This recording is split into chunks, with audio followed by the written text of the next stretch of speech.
네, 이어서 모닝 스탠바이에 들어가 보도록 하겠습니다. 어떠한 부분에 우리가 포인트를 맞추고 개장 전 준비를 해야 될지 알아봅니다.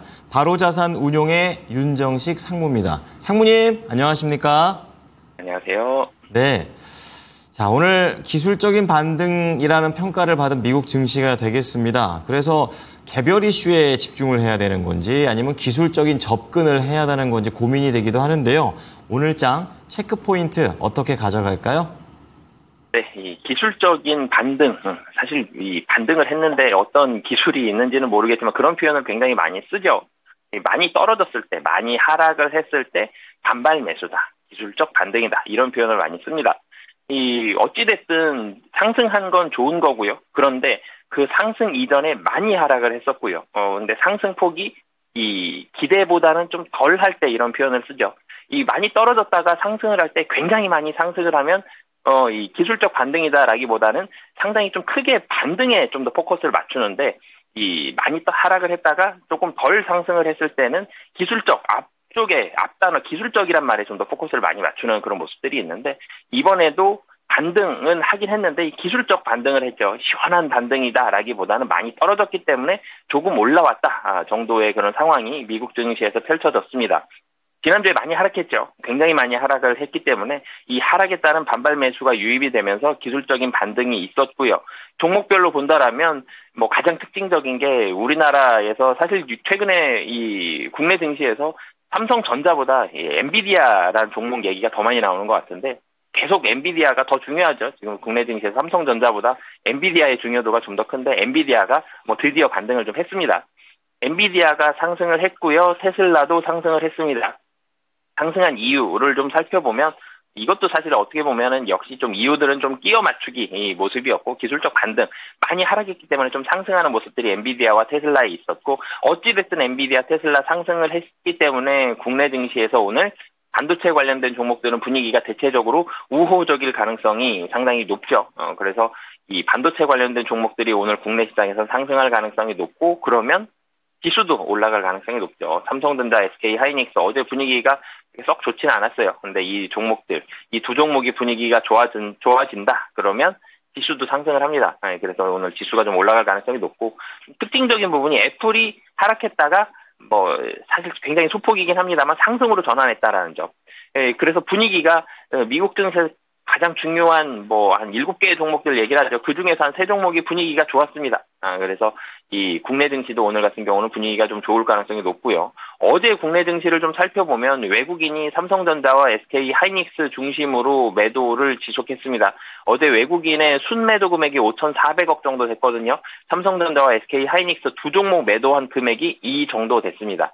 그래서 이 외국인은 이 두 종목에 거의 매도를 집중해서 좀 팔았다라고 보시면 되겠고요. 어제 국내 증시 보면 코스피 일봉이 양봉을 길게 냈습니다. 그래서 봉만 보면 좋은 모습이었나 싶기도 하지만 장중에는 굉장히 좀 특히 장 초반에는 상당히 좀 어려운 모습이 있었죠. 이 장 중에는 2,500선도 붕괴가 되면서 장중 저가가 2,491포인트거든요. 2,500선 아래로 떨어지는. 제가 어제 방송 시간에서도 말씀드렸는데 2,500선 초반 정도가 어느 정도 바닥권으로 잡고 대응을 하시면 좋을 것 같습니다라는 말씀을 드렸는데 2,500선도 장중에 붕괴될 정도로 장 초반에는 상당히 좀 조마조마한 그런 모습들이 있었는데 미국에서도 미증시에서도 하락에 따른 반발 매수 유입되면서 주가가 좀 올라가는 그런 모습들이 있었죠. 국내 증시도 하락한 이후에 낙폭을 코스피 같은 경우는 낙폭을 줄여가면서 양봉을 좀 길게 냈습니다. 이 코스닥 같은 경우가 좀 더 좋은 모습 보여줬는데 코스닥도 장중에 700포인트 붕괴된 이후에 상승으로 전환하면서 이 코스닥 사실 코스닥은 상승으로 마감을 했습니다. 1% 넘게 상승으로 마감했기 때문에 시장 자체는 코스닥이 좀 더 강했지만 코스피도 하락하긴 했지만 코스닥만큼은 아니어도 그래도 비교적 긍정적인 그런 모습들이 낙폭을 줄여가는 그런 모습들이 국내 증시에서도 나타났다라고 보시면 되겠고요. 어제 특징적으로 상승했던 섹터가 화장품과 자동차 그리고 헬스케어 이 섹터들이 좀 눈에 띄었는데요. 화장품 같은 경우는 상당히 좀 많이 하락을 했었죠. 그래서 아모레퍼시픽을 필두로 해서 화장품주들이 좀 올라가는 그런 모습들 보여줬고 자동차도 최근에 좀 좋지 않은 모습들이 있었는데 자동차도 지수 차트와 마찬가지로 양봉을 내면서 올라갔습니다. 상승폭이 종가에서 상승폭이 굉장히 크진 않았지만 자동차도 양봉을 내면서 좀 상승을 했다라는 점. 그리고 헬스케어에서도 코스닥이 좀 더 강했던 이유죠. 전일 국내 증시에서 코스피보다 코스닥이 좀 더 강했던 이유가 이 헬스케어, 제약바이오 종목들이 상승을 좀 많이 하면서 코스닥의 강세를 좀 이끌어가는 그런 모습들을 보여줬습니다. 이 헬스케어 종목들 같은 경우는 지금 시장에서 사실 어떻게 보면 제일 좋은 섹터, 제일 강한 섹터 중에 하나죠. 그런 모습들이 있었고, 그런데 그 외의 종목들 보면 좀 많이 하락을 했었던 이런 종목들이 좀 반등을 하는 2차 전지에 대한 생각이 많이 나죠. 2차 전지도 지금 3분기의 실적이 좋지 않아요. 좋지는 않겠지만 향후에 대해서 뭐 좋을 것이다라는 어떻게 보면 좀 핑계를 끼워 맞추는 모습들이 좀 나오면서 주가가 올라가는데 가장 결정적인 건 가격이 좀 쌌죠. 확실히 바닥 같은데 가격이 싸다. 업황이 확실한 바닥 같은데 가격이 싸다. 그렇기 때문에 좀 올라가죠. 화장품도 많이 하락을 했다가 좀 올라가는 이런 모습들. 그러니까 최근에 많이 하락한 종목들이 좀 반등하는 무언가 한 가지의 이유라도 좀 나온다라면 일정 부분이라도 좀 반등하는 그런 모습들이 있기 때문에 낙폭 과대 종목들도 꼭 관심주에 좀 넣고 관심 있게 보시면 좋을 것 같습니다. 네. 자, 오늘 반도체 반등이 국내에서도 잘 이어질지, 그리고 애플의 움직임도 말씀을 해 주셨습니다. 업황 대비 낙폭 과대된 종목들 눈여겨보겠습니다. 자, 그렇다면 모닝 관심주 들어가 보겠습니다. 첫 번째 키워드는요? 네, 시장 얘기 먼저 해드리겠고요. 주식시장은 확실한 것을 원하고 있다라는 주제로 말씀드리도록 하겠습니다. 네, 뭐 매크로 입장에서도 25bp냐 50bp냐 이렇게 계속해서 왈가왈부하고 있고 또 국내에서도 확실한 모멘텀이 나오고 있지는 않는 것 같습니다. 세부적인 내용 들어보겠습니다.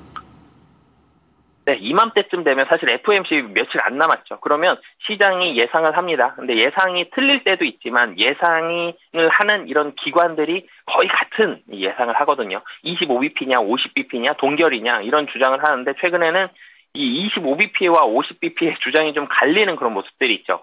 경기가 상당히 좀 좋지 않다. 그래서 50bp가 유력하다라고 주장하는 이곳이 있고 아니면 50bp는 좀 과하다. 그렇기 때문에 좀 25bp 인하가 상당히 유력하다.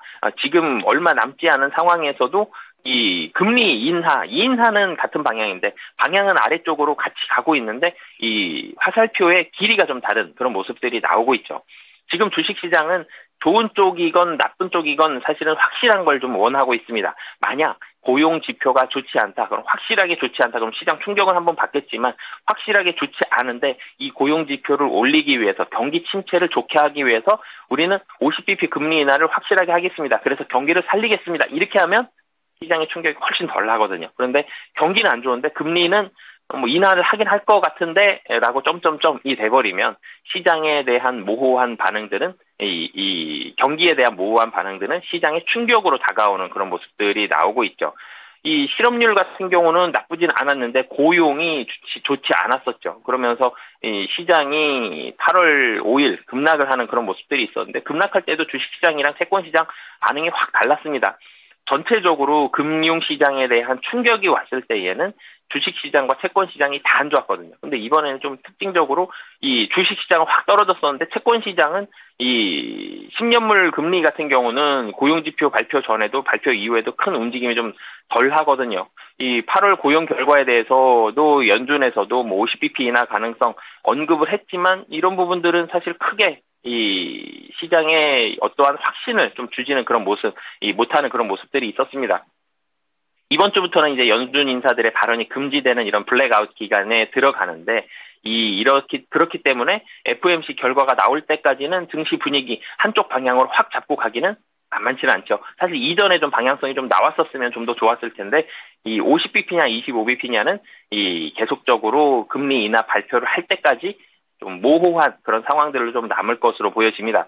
50bp를 한 번이라도 좀 할 가능성이 해야 된다. 이런 얘기들이 좀 나오곤 있는데 이 50bp를 여기서 한다라면은 시장의 충격은 좀 클 가능성이 높아 보이죠. 그러니까 50bp에 대한 금리 인하를 하면 이 시장이 좀 길게 봤을 땐 유동성이 풀리니까 좋을 수도 있겠습니다만 이 50bp에 대한 부분들은 이 연준의 이런 연준이 뒤늦은 정책을 시인했다. 그리고 금리가 경제가 사실 굉장히 문제가 심각한 거 아니냐 이런 우려감까지 좀 줄 수 있거든요. 그렇기 때문에 개인적인 의견입니다만 50bp보다는 25bp에 대한 가능성이 그래도 아직까지는 좀 높은 그런 상황이고, 뭐 추석 직전에 국내 증시 상방에 대한 확실한 베팅 들어가기는 쉽진 않죠. 연휴가 깁니다. 이 긴 연휴 기간 동안 기관 투자자들이 적극적으로 베팅하기는 좀 쉽지 않다라는 점. 그렇기 때문에 추석 이전에는 좀 보수적인 그런 상황들이, 수급 공백이 좀 발생할 가능성이 매우 좀 높은 상황이고요.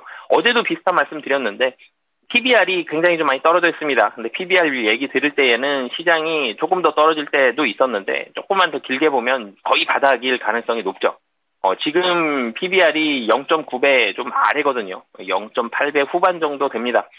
이 9월 5일 굉장히 많이 떨어졌을 때가 PBR이 0.87배였거든요, 종가가. 장중엔 0.85배 정도. 근데 0.87배다 그러면 2,500석 살짝 아래예요. 그러니까 2,500포인트 정도를 바닥으로 좀 잡고 대응하시는 전략은 여전히 좀 유효하다라고 보여지고요.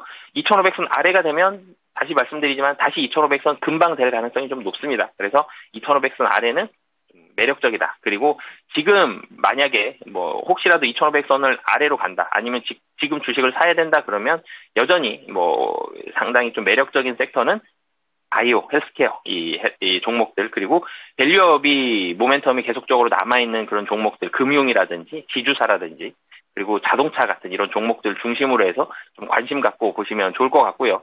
이 관심주로 좀 말씀을 드리면 제가 보험주 몇 번 말씀드렸었죠. 근데 오늘 같은 경우는 이 DB손해보험 좀 말씀을 드리겠습니다. DB손해보험 같은 경우도 밸류업 관련된 종목이고요. 실적이 좋습니다. 2분기 어닝 서프라이즈를 기록을 했고 비교적 명확한 주주 환원책을 제시를 하고 있습니다. 그렇기 때문에 밸류업에서 꼭 은행주만 보지 마시고 이 시간에도 제가 보험주 몇 번 말씀드렸었는데 보험주까지 좀 관심 있게 보시면 좋을 것 같습니다. 네. 말씀해주신 DB손해보험 일봉으로 보니까 8월 초에 이제 강하게 상승을 하고 있다가 이제 어제를 기점으로 좀 약간의 상승폭을 좀 많이 덜어내는, 그러니까 특정 바닥을 좀 깨고 내려오는 듯한 그런 모양을 보여주고 있습니다. 기회가 될 것 같다라는 생각을 하는데요. 목표가는 얼마나 잡을까요?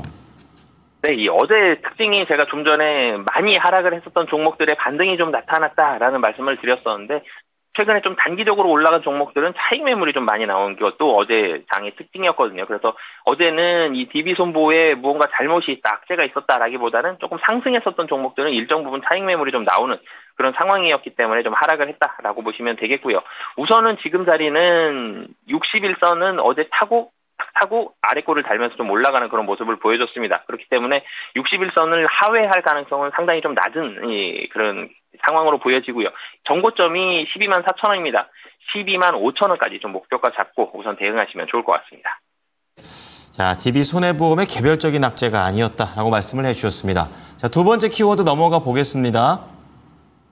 네, 두 번째 키워드는 섹터를 말씀드리겠고요. 자동차 말씀드리겠고 이 완벽한 드리프트의 시간이다라는 부분 주제로 좀 말씀드리도록 하겠습니다. 아, 그렇군요. 이게 완성차들 뭐 대장주들만 봤었을 때는 6월 대비해서 상승세가 좀 줄고 있는데 또 여기에서 어떠한 모멘텀이 있는지 궁금하네요. 네, 자동차 우선 뭐 결론부터 말씀드리면 이 주가가 드라마틱하게 상당히 좀 많이 상승을 한다, 너무너무 좋습니다, 이런 상황보다는 지금 가격은 여전히 좀 싼 상황이다. 이 주가가 싸기 때문에 조금씩 좀 더 관심 갖고 한 번에 확 매수하기보다는 조금씩 좀 이 관심 갖고 좀 포트에도 일정 부분 편입하시면 좋을 것 같다라는 말씀을 좀 드리겠고요. 가격이 싸기 때문에 접근을 한다라는 이 매수할 때는 한 번에 확 사기보다는 좀 시간을 좀 갖고 천천히 분할해서 좀 들어가는 게 좀 좋은 모습인데, 완성차 같은 경우는 바닥권이다. 이 전체적인 이런 상황들이라든지 밸류라든지 이런 부분들이 상당히 좀 바닥권이다라는 부분들이 있는데, 이 주가와 지배주주 순이익이 상당히 커플링 되었었어요. 그래서 지배주주 순이익이 그러니까 한마디로 이익단이 좋아질 때 주가가 좀 올라가고 이익단이 좀 떨어질 때 주가가 떨어지는 그런 모습들이 있었는데, 이 디커플링에 대한 모습들이 23년도에 나왔습니다. 그때 이 시장에서 주주 환원책 이런 정책들이 상당히 좀 많이 관심을 가지면서 주가가 좀 올라가는 그런 모습들을 보여줬는데, 이 23년도에 이런 지배주주 순이익과 주가의 디커플링이 좀 나왔고요. 1월 달에는 밸류업 모멘텀과 함께 주가가 상당히 좀 많이 올라가는 그런 모습들을 보여줬습니다. 현대차 중심으로 보면, 현대차의 PE를 보면 글로벌 경쟁 업체들을 보면 한 5배에서 6배 정도 수준인데, 현대차 같은 경우는 훨씬 쌌었죠. 그러다가 1월 달에 주가가 밸류업 모멘텀이 나오면서 상당히 좀 많이 올라가면서 여전히 글로벌 피어보다는 조금 쌉니다. 그렇지만 이 글로벌 피어를 상당히 강하게 좀 따라가는 그런 모습들이 나오면서 주가가 다른 경쟁 기업들과 마찬가지의 그런 모습들을 찾아가는 그런 모습들이 있었는데, 시장에서는 펀더멘털과 수급이 좀 있어야 되는데, 펀더멘털 좀 찾아본다라면은 인도에 IPO가 있고요. 그리고 지배구조 개편, 이런 모멘텀들이 좀 남아 있습니다. 이 모멘텀은 아직 안 나왔는데 나오죠. 거의 확실하게 좀 나온다라고 보시면 되는데, 이 모멘텀을 가지고 있는데, 근데 모멘텀이 있으면 주가가 좀 한번 올라가는데, 여기에 플러스 알파가 수급이거든요. 근데 수급은 시간이 좀 더 많이 걸릴 걸로 보여지거든요. 그렇기 때문에 여기 모멘텀과 수급이 같이 있으면 이 시간에 제가 싸니까 분할해서 매수하시는 게 좋을 것 같습니다 라기보다는 지금 굉장히 좋습니다, 적극적으로 좀 관심 가지시면 좋을 것 같습니다, 이렇게 말씀을 드렸을 텐데, 모멘텀은 조금 덜해요. 모멘텀은 25년도, 26년도 이렇게 금융시장에 자금이 좀 풀리고요, 환율도 좀 안정을 찾아갔을 때 유동성의 힘이 좀 나와야 되는데, 그 힘이 나오려면 25년도는 24년도는 지나야 될 것 같거든요. 그래서 수급적인 부분들은 좀 부족하지만 지금 모멘텀 남아있고 여전히 가격적으로도 좀 매력이 있기 때문에 관심 갖고 보시면 좋을 것 같고요. 25년도에도 현대기아차 하이브리드 EV 중심으로 해서 실적 성장은 여전히 지속이 됩니다. 실적도 좋다라는 점. 그래서 좀 긴 호흡에서 여전히 좀 관심 갖고 보시면 좋을 것 같고요. 관심주로는 SL 말씀을 드리겠습니다. SL 같은 경우는 우선 가격적으로 굉장히 싸거든요. 많이 하락을 했다가 어제 양봉이 좀 길게 나왔는데 실적이 좋습니다. 하반기 수주와 실적 성장에 대한 이런 모멘텀들, 길게 봤을 때 하반기 그리고 실적 좋아진다, 이런 부분들 있기 때문에 좀 관심 갖고 보시면 좋을 것 같습니다. 네, 자, SL 주봉으로 보니까 상승폭을 거의 다 반납을 했습니다. 저가 매력이 왜 있는지 대충 알겠는데요. SL과 관련해서는 어느 정도나 높이 올라갈까요? 네, 우선 가격적으로는 지금 바닥권 3만 원대 초반을 거의 바닥권으로 형성을 하면서 한 1년 정도 지나가고 있죠. 그래서 지금 주가는 상당히 좀 낮은 바닥권이다. 제가 긴 호흡을 가지고 좀 접근을 해보자라는 말씀을 드렸죠. 이 38,000원, 사실 61선 정도가 이 정도 가격인데, 이때까지 좀 긴 호흡으로 실적 기대하시면서 관심 갖고 보시면 좋을 것 같습니다. 네, 자, 차 쪽에서 SL 쪽으로 접근해 주셨습니다. 자, 마지막으로 상무님의 관심주 간략하게 핵심만 들어보겠습니다. 네, KCC 좀 말씀을 드리겠는데요. KCC 같은 경우는 올해와 내년 실적이 좋습니다. 실리콘이 중심이 되는데, 실리콘 사업 부문 실적 턴어라운드가 상당히 가속화가 되면서 전체 실적이 좋고요. 향후에 주주 환원책 실적 좋아지면서 같이 나오고, PBR은 0.4배입니다. 굉장히 낮은, 가격적으로 매력도가 높은 가격이기 때문에 주가에 대해서 충분히 좀 매력적인 그런 자리다라고 보시면 되겠습니다. 네, 이제 KCC가 30만 원대 부근에서 계속 횡보를 하고 있는데요. 주봉 상황으로 봤을 때는 그래도 천천히 위로는 올라가고는 있습니다. 얼마나 목표가 볼까요? 네, KCC 같은 경우는 우선 이 전 고점이 한 35만 원 정도 되죠. 1차적 목표가 35만 원 정도 잡고 대응하시면 좋을 것 같습니다. 네. 자, 오늘 모닝 관심주 공개가 됐습니다. 정리해드리죠. 첫 번째 키워드는 이 불확실한 시장에서 확실한 것을 잡자라는 그런 관점에서 DB 손해보험 말씀을 해주셨습니다. 호실적에 확실한 주주 환원도 있고요. 이제 어제 하락이 또 개별적인 하락이 아니었다는 부분도 있습니다. 목표가 12만 5천 원입니다. 두 번째는 자동차 업종과 관련된 얘기도 해주시면서 SL에 집중을 해주셨는데요.